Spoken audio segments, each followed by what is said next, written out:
ప్రకాశం barrage ను ఢీకొన్నటువంటి బోట్లను తొలగిస్తున్నారు. 2 భారీ క్రేన్లతో అక్కడున్నటువంటి బోట్లను తొలగిస్తున్నారు ఇంజనీర్లు. బ్యారేజ్ కి ప్రమాదం లేకుండా బోట్లను నదీ ప్రవాహం వైపు పంపే ప్రయత్నం చేస్తున్నారు. ప్రస్తుతం ప్రకాశం బ్యారేజ్ ను ఢీకొన్నటువంటి అక్కడున్నటువంటి బోట్లను తొలగిస్తున్నారు. 2 భారీ క్రేన్లతో బోట్లను తొలగిస్తున్నారు ఇంజనీర్లు.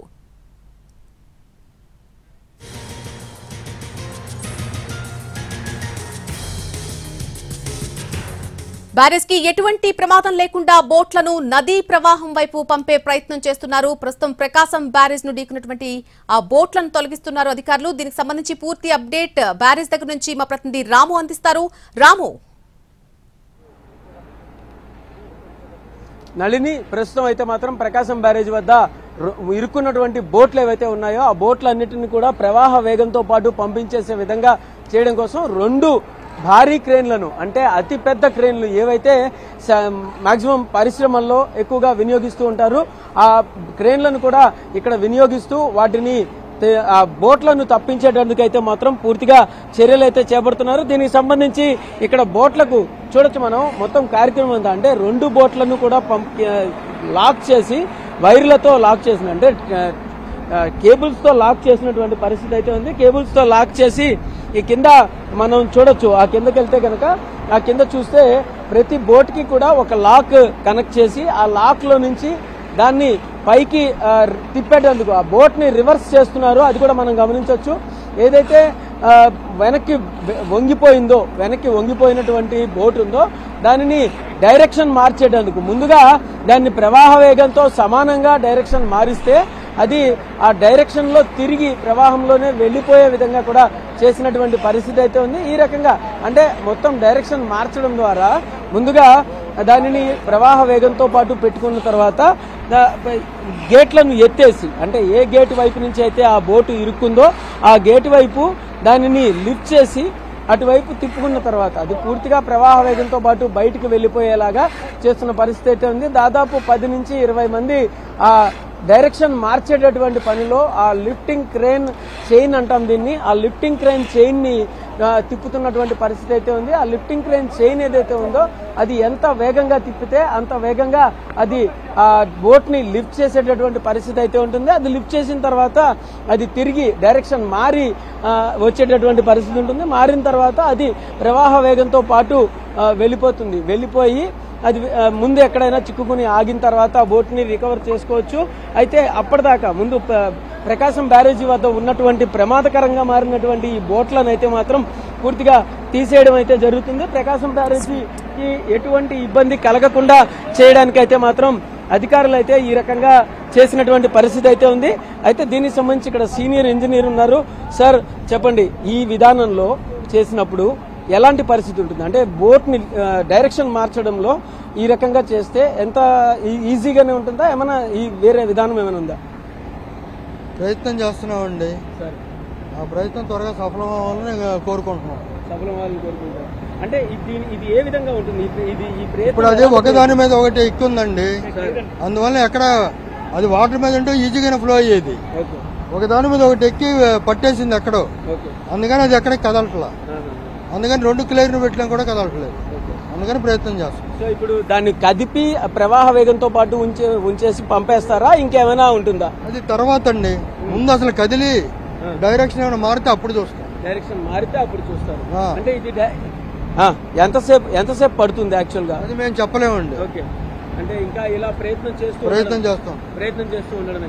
సో అది పరిస్థితి, ప్రయత్నం చేస్తూ ఉండడమే అని అయితే మాత్రం ఇక్కడ సూపరింటెండింగ్ ఇంజనీర్ కృష్ణారావు అయితే చెప్తున్నారు. అయితే కృష్ణారావు చెప్తున్న దాని ప్రకారం కనుక మనం చూసుకుంటే అక్కడ ఏవైతే బోట్లు ఒకదానిపైన ఒకటి ఎక్కి మనకి కనిపిస్తున్నాయి, అంటే మొత్తం ఉన్న 3 బోట్లలో ఒక బోటు ఇంకొక బోటు మీద ఎక్కినప్పుడు ఆ కింద ఎక్కడైనా లాక్ అయిపోయిందా, ఆ లాక్ అయిపోయినప్పుడు అది ఇరుక్కుపోతుంది. అంటే ఇన్ని రోజులు కూడా దాదాపు 5 నుంచి 6 లక్షల క్యూసెక్లు, అలాగే అంతకుముందు 11,48,000 క్యూసెక్కుల దాకా కూడా ఇక్కడ ఫోర్స్ వచ్చినటువంటి పరిస్థితి అయితే ఉంది. అటువంటి నేపథ్యంలో ఆ ప్రవాహ వేగంలో అది ఎక్కడైనా లోపల ఇరుక్కుపోయిందా, ఆ ఇరుక్కుపోయినట్లయితే అది ఆ లాక్ ని రిలీజ్ చేయడానికి ఎంత ఇబ్బందికరమైన పరిస్థితులు ఉంటాయి. అంటే అది లోపలికి వెళ్లి రిలీజ్ చేసే అవకాశం లేదు కాబట్టి దానిని బయటకు తీసి, అంటే పక్కకి జరపడం, ఆ జరిగినప్పుడు ఎక్కడైనా లాక్ రిలీజ్ అవడం అలాంటిది జరిగితే అప్పుడు అది ప్రవాహ వేగంతో సమానంగా డైరెక్షన్ మారేటటువంటి పరిస్థితులు ఉంటాయి.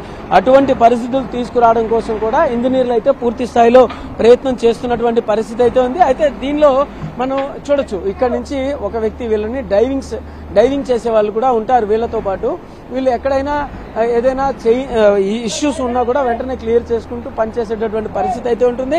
అయితే ఇక్కడ నుంచి మనం చూస్తున్నటువంటి చైన్ ఏదైతే ఉందో దాన్ని లిఫ్టింగ్ క్రేన్ చైన్ అంటాం. ఆ లిఫ్టింగ్ క్రేన్ చైన్ ఖచ్చితంగా వర్క్ చేస్తున్నప్పుడే అంత పెద్ద చైన్ కింద మనకి కనిపిస్తున్నటువంటి అంత పెద్ద చైన్ ఏదైతే ఉందో ఆ చైన్ బోట్ కి కనెక్ట్ చేసి ఉంటుంది. ఆ బోట్ కి కనెక్ట్ చేసి ఉన్నటువంటి ఆ పెద్ద చైన్ కదలాలి అంటే ఈ చిన్న చైన్ తో వీళ్ళు 20 మంది కలిసి ఆ చైన్ ని కదుపుతూ ఉన్నప్పుడే అది కదిలే అవకాశం ఉంటుంది. మనం ఆ బోట్ ని పూర్తిగా పరిశీలించినట్టయితే గనక ఆ బోట్ పూర్తిగా పక్కకి పడిపోయిన తర్వాత ఆ బోట్ చివర ఏదైతే ఉందో ఆ ఎడ్జ్ లో ఏదైతే కనెక్ట్ చేశారో వైర్, ఆ కనెక్ట్ చేసిన వైర్ దాన్ని ఒకవైపు లిఫ్ట్ చేయాలి. రెండోది మిడిల్లో కనెక్ట్ చేశారు ఇంకో క్రేన్ ని. ఆ మిడిల్లో కనెక్ట్ చేసినటువంటి క్రేన్ దాన్ని పట్టుకుని పైకి లాగాలి. ఈ రెండు జరగాలి అంటే ఖచ్చితంగా అది అడుగున ఎక్కడైతే లాక్ అయిపోయిందో ఆ లాక్ అయిపోయినటువంటిది పూర్తిగా రిలీజ్ అవ్వాల్సినటువంటి పరిస్థితి అయితే ఉంటుంది. ఆ లాక్ రిలీజ్ అయితేనే ఆ బోటు పక్కకు కదిలే అవకాశం ఉంటుంది. ఇక్కడ మొత్తం వీళ్ళందరూ కూడా ఇప్పుడు మళ్ళీ ఆ లింకింగ్ చైన్ ఏదైతే లిఫ్టింగ్ చైన్ ఉందో ఆ లిఫ్టింగ్ చైన్ ని మళ్ళీ స్పీడ్ గా తిప్పుతూ ఉంటేనే ఆ పెద్ద చైన్ కదిలి అది బోటుని దాని యొక్క పొజిషన్ ని మార్చేటటువంటి పరిస్థితి అయితే ఉంటుంది. బోట్ పొజిషన్ మారిన తర్వాతే అది ఇటువైపు తిప్పగలమా లేదా అనేటటువంటి పరిస్థితి కూడా కనిపిస్తుంది. అయితే బోటుని దాని యొక్క డైరెక్షన్ మార్చితేనే ప్రవాహ వేగంతో పాటు దానిని వదిలేసే అవకాశం ఉంటుంది. అక్కడ మొత్తం 4 బోట్లు ఒకదానికొకటి లాక్ అయిపోయి ఇంకొక బోట్ అవతల ఉండిపోయిన పరిస్థితుల్లో ఈ బోట్లను మూవ్ చేయడానికి మాత్రం ఖచ్చితంగా చాలా అతిపెద్ద ఎక్సర్సైజ్ చేయాల్సినటువంటి పరిస్థితి అయితే ఉంటుంది. ఇంత పెద్ద ఎక్సర్సైజ్ లో ఇంతమంది సిబ్బంది ఇంత టీం వర్క్ జరిగిన తర్వాత అది గనక కదిలితే ఖచ్చితంగా చాలా దాన్ని అయితే మాత్రం అతిపెద్ద టీం ఎఫర్ట్ గా కూడా మనం చెప్పొచ్చు. దీనికి సంబంధించి 2 పెద్ద క్రేన్లతో పాటు ఇంతమంది దాదాపు 50 మంది టీం దీనిలో పనిచేస్తున్నారు.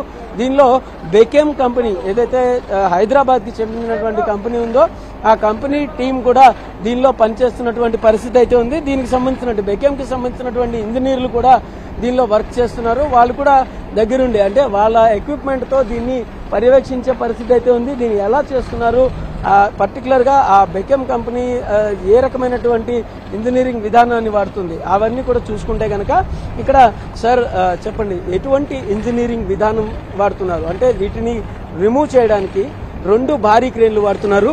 దానిలో ఎటువంటి విధానం ఉంది ఇందులో?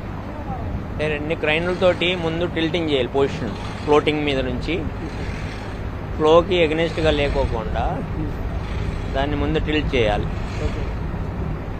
ఒకటేమో 70 టన్ క్రైన్, ఒకటేమో 50 టన్ క్రైన్. దాని సపోర్టింగ్ బేసెస్ వచ్చేసి 10 టన్ చైన్ పుల్లీస్.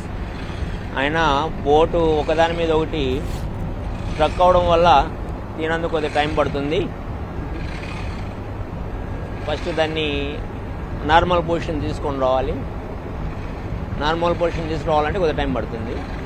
నార్మల్ పొజిషన్ కి తీసుకురావడానికి 2 క్రేన్లను ఏవైతే మీరు 2 డిఫరెంట్ పొజిషన్ లో వినియోగిస్తున్నారు కదా, అది ఏమైనా అంటే ఈ లాక్ ఎక్కడ అన్నది లోపలికి వెళ్లకుండా చూసి రిలీజ్ చేయడం అనేది కుదిరే అవకాశమైనా?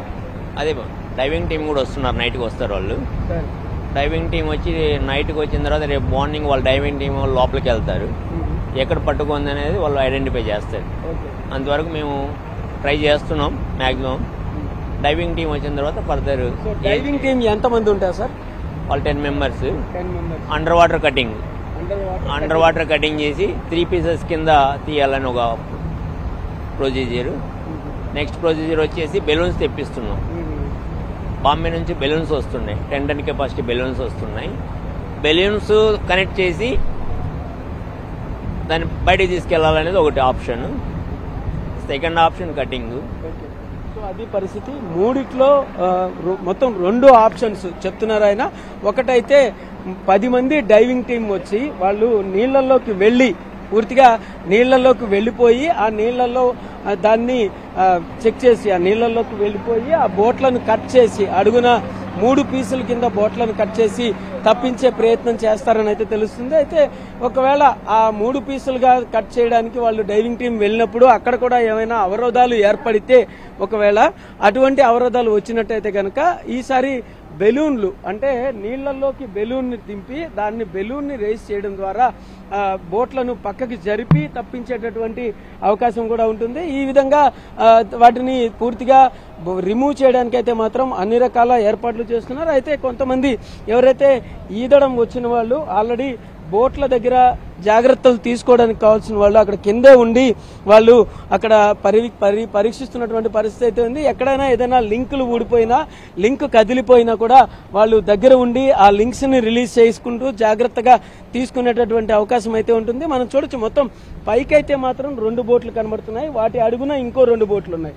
మొత్తం ఈ 4 బోట్లని పూర్తిగా రిమూవ్ చేయడానికి అయితే అవకాశం ఉంది. వచ్చినటువంటి అంటే బ్యారేజ్ వద్దకు మొత్తం 5 బోట్లు వచ్చాయి.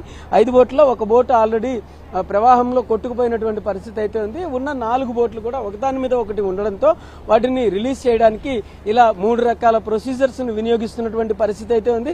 3 రకాల ప్రొసీజర్స్ లో ఇప్పుడు ప్రస్తుతం మొదటి ప్రొసీజర్ క్రేన్లతో దాన్ని కనెక్ట్ చేసి లిఫ్ట్ చేసేటటువంటి ప్రయత్నం చేస్తున్నారు. ఒకవేళ అది కనుక కుదరకపోతే తర్వాత దానిని అండర్ వాటర్ కటింగ్ చేస్తారు. అండర్ వాటర్ కటింగ్ ని డైవింగ్ టీమ్ తో చేస్తారు. అది కనుక ఒకవేళ కుదరకపోతే బెలూన్స్ ద్వారా అప్లిఫ్ట్ చేసి పక్కకు జరిపి ప్రవాహం మార్చే అవకాశం ఉంటుంది. ఈ విధంగా 3 విధాలుగా ప్రయత్నించి ఎట్టి పరిస్థితుల్లో రేపటికి అయినా సరే ఖచ్చితంగా బోట్లను రిమూవ్ చేయాలని అయితే మాత్రం ఇంజనీర్లు అయితే పూర్తి స్థాయిలో శ్రమిస్తున్నటువంటి పరిస్థితి అయితే ఉంది ఇక్కడ. Right Ramu, thanks for the live update.